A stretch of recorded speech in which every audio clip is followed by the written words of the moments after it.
The whitetail public land grind. Definition: dull or hard work.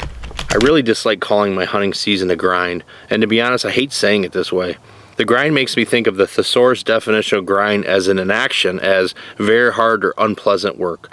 Sure, public land hunting is hard, but it's far from unpleasant, and when you find success, it can be the most rewarding feeling you could ever have in hunting. As hunters, we fail 99% of the time we hunt. It's just a fact. 99% of the time you go out, you are going to fail. For some of us, that's too much to handle, and they don't keep pushing.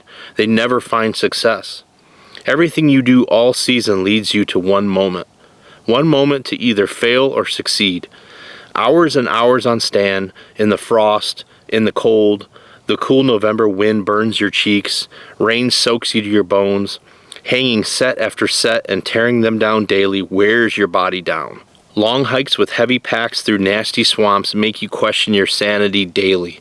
Early mornings turn into late nights and soon become all-day sits. Eventually, if you play all your cards right, you get a crack at a shooter buck. He may not be your number one, but hey, it's Michigan. You have 2 buck tags. You waited for this moment all year, but then you rush the shot and blow it. It's an easy shot, 32 yards. You practice this shot every day in the backyard, but in that moment, you made a mistake and you blew it. 2 miles later, ripping through cattails on a single lung hit, you finally call it quits. Now this is the time when you must brush it off and keep pushing. So many just give up after wounding a deer, but you know deep down that everything happens for a reason and you must keep pushing. Take a step back mentally and refocus. Read the sign. Being the hunter that you are, you paid attention while tracking that wounded buck through those bedding areas, and you found some familiar sign. You found some big fresh sign that told you something special was lurking in that swamp. Giant rubs and scrapes that are being made by something really mature. Those rubs aren't 3-year-old rubs. This is something bigger. You took a bad situation and learned something from it. That's what good hunters do. They learn something on every walk. Every track is a learning opportunity. Read the sign. You go back home and you look through all your notes. For years you have been keeping detailed logs of deer sign in the area. Hundreds of trail cam photos recording timestamps, winds, temperatures, pressures, tendencies. Since the season of 2022, I've been trying to get a shot at a deer I named Short 2's. I named the Short 2's for his strange and short G2's. He's usually a nighttime ghost that shows up during rut in one specific area of the swamp. Reading the sign from tracking that deer told me something big was in the area again, and I needed to be ready. I needed to be on the hunt.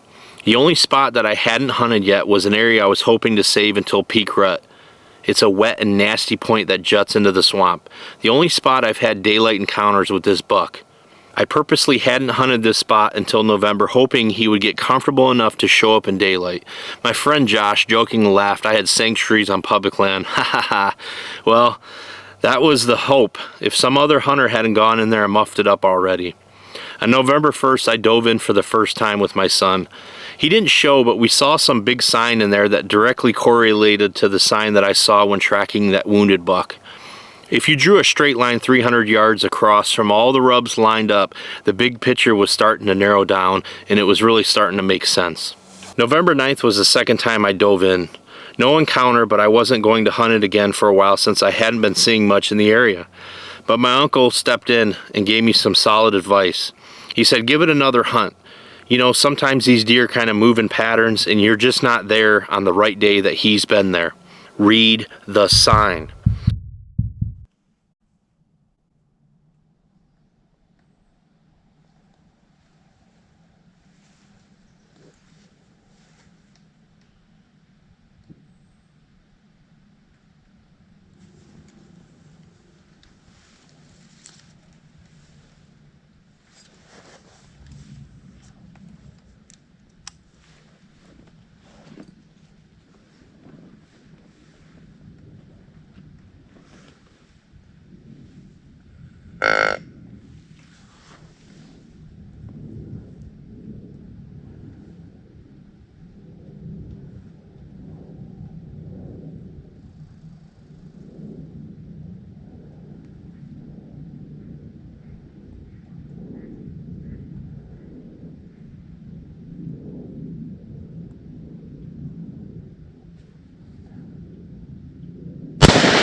So he came in, and the way he was angling, you know, if he gets so far, he just disappears into a sea of cattails.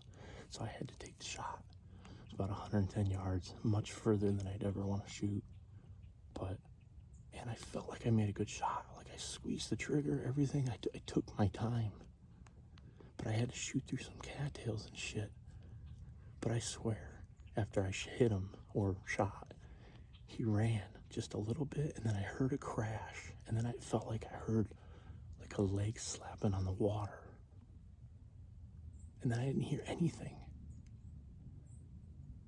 So I'm hoping he's dead.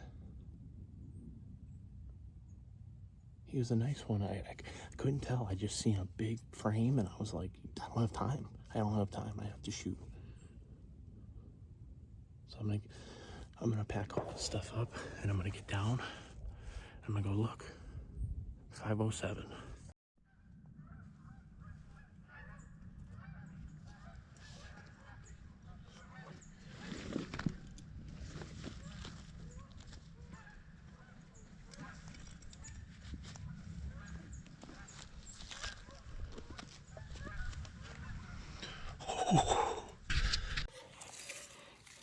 Oh yeah, boy.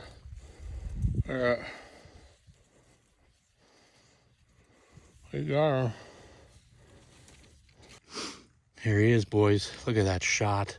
110 yards. Look at that mass. Oh man, what a freaking buck. Unbelievable. I've been hunting so hard this year. My wife even was like, man, you've been putting a lot of time in. This feels so freaking good, man. It looks like it might be a 10. I've been hunting a 10 for the last 3 years in here. This is kind of an area that he would slip through. But, dude, I'm so happy. Oh my God, I'm so happy. All right, guys, well, here he is. This is a long-awaited buck I've been after for several years on this piece of public that I hunt. I got a unique opportunity at him. You know, I was seeing some enormous sign in the area. And I was, you know, seeing it kind of sporadic in some other areas, but, you know, there was this one core area off this point that I was seeing this just really giant sign.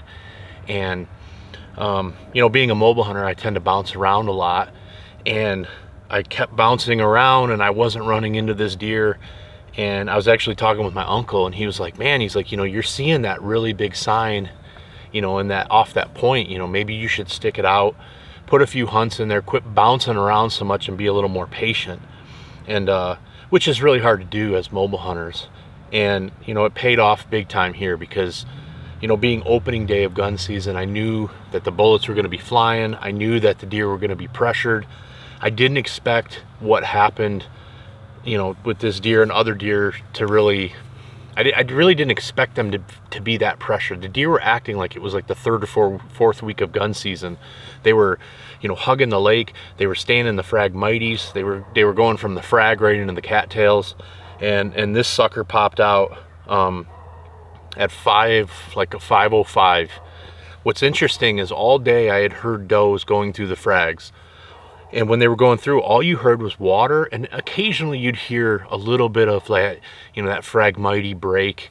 It's a very unique a sound when the frag is very brittle. It makes a very unique sound. When this joker was going through, I mean, it was like, you could just tell it was like a freight train going through.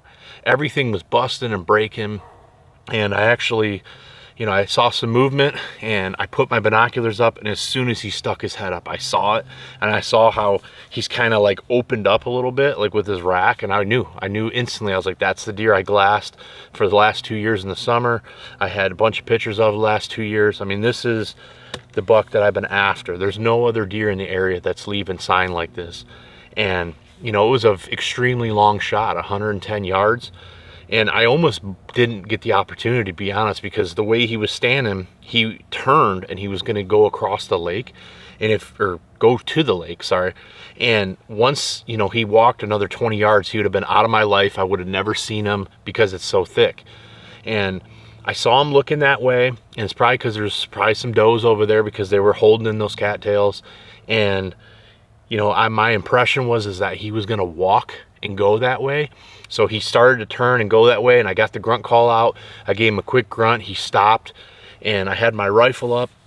I hugged it against the tree, and you know, I really told myself to just take your time, execute a good shot, and I absolutely smoked him. Perfect shot, a little behind the shoulder, but right in the lungs. And it was funny as I couldn't even see the vitals. I had to just kind of guesstimate because there's cattails and stuff in front of him, and I absolutely nailed him. He ran 50 yards, crashed, and then I heard like his legs slapping on the water or something, and then it was dead silent. And immediately I was like, oh my God, I got him. You know, I freaking got him. And then, you know, that fear sets in a few minutes later, and it's like, well, did I screw this up? You know, did I wound another one? Did I hit him? Did I blow the opportunity? You know, this is the only opportunity in 3 years I've had a shot at this deer. I've had him at 40 yards in bow season. I've had him at 60 yards chasing the doe. This is the first time that I've actually gotten an opportunity to shoot him, you know, with a rifle. I'd much rather shoot him with a bow, but you know what? I don't discriminate. Whatever is available, I'm going to use. And fortunately, I made a perfect shot. He went down. I went over and recovered him. Unfortunately, he died in like, you know, knee-deep water. And a special thank you to Jamie, my hunting partner, and my Uncle Rob.